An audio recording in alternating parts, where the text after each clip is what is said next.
Wow, that's a lot to take in. NewsNation's national correspondent Alex Caprariello has been following this since the beginning. He's live, in fact, right now outside of that very courthouse. So, Alex, the deliberations began right after closings. Have we heard a peep from the jurors? Did they ask any questions? Did they take a meal break? Like, how long did they deliberate? Right. They began their deliberations at around 1:30 p.m. Eastern time and called it quits around 4:30 p.m. That's right, when the courthouse closes. So in total, about 3 hours today. A bit of an earlier night, but of course, they'll be back at it again tomorrow at 9 a.m.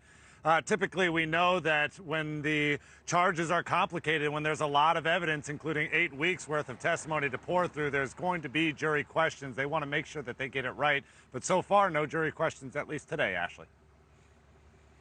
Wow. Okay, well, let's not read any tea leaves yet. It's too early. But I do want to ask you about the Right. weirdness. Like, there was drama in the courtroom. Somebody yelled out and turned on her heel and stormed out. And it will explain what happened earlier today. Yeah, so basically, court got off to a bit later start than we were expecting, and for a lot of the time, we didn't exactly know why. Keep in mind, only 12 members of the media are allowed in that very small courtroom. So most of us, including the hundreds of people that are out here on the streets and dozens of media inside other rooms in the courthouse, are all watching the courtroom feed cam. Now, we did know that there was something happening in the courtroom because we have pool reporters who are helping explain what's happening. And basically, we found out that there was some sort of issue with the jury member, and they were having a one-on-one discussion with the judge. It became, in a way, sort of agitating, so much so that that jury member was excused. One of our field team members here on the ground watched that jury member storm off. That's in their own words, clearly agitated. They got onto a bus and were transported away. Later on camera, we heard the judge explain to the jury that that jury member was excused for personal reasons, that they should not look into it in any way, that should not reflect anything that's happening within this actual criminal trial. All in all, there's 12 jury members that are now deliberating. 6 of them are women, 6 of them are men. 2 alternates, of course. Both of those alternates are also women. Well, I'm always interested. So now we've lost 3 of the jury pool. I think that leaves us now with, what, Right. 14, right, that'll deliberate. Well, 12 will, and you've got Right. 2 extras. Right. So what about all those, I call them the 13th and 14th jurors, 15th and 16th jurors, all those people out on the sidewalk? You know, they walk around with signs and placards, and they chant and they yell, and I don't know that any of them wants Karen Read convicted. It's usually the opposite. We usually see people angry with defendants. This seems completely opposite. Where are they today?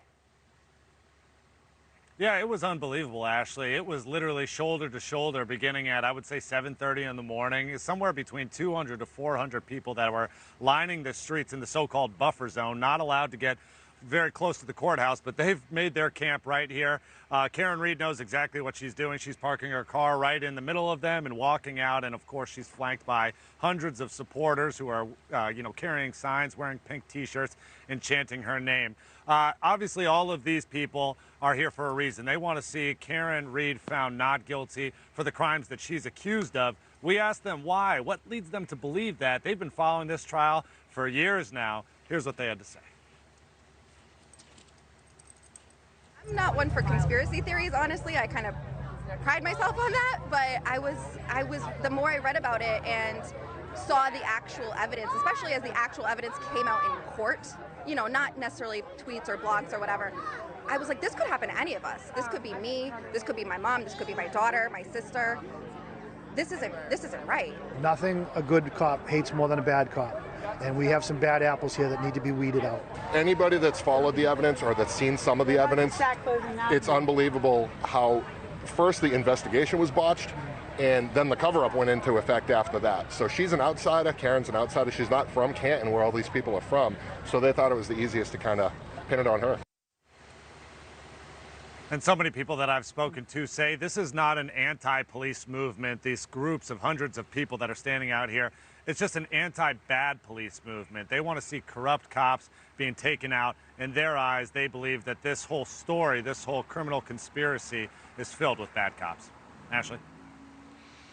And there's lots of evidence in this trial that, you know, really is questionable. It's super fascinating. I will be fascinated with the deliberation and if we get an answer tomorrow. All right, Alex, thank you for that. You're on duty tomorrow. Thank you for watching. Go to newsnationnow.com to find News Nation on your television provider. And don't forget to click the red subscribe button below to get more of News Nation's fact-driven, unbiased coverage.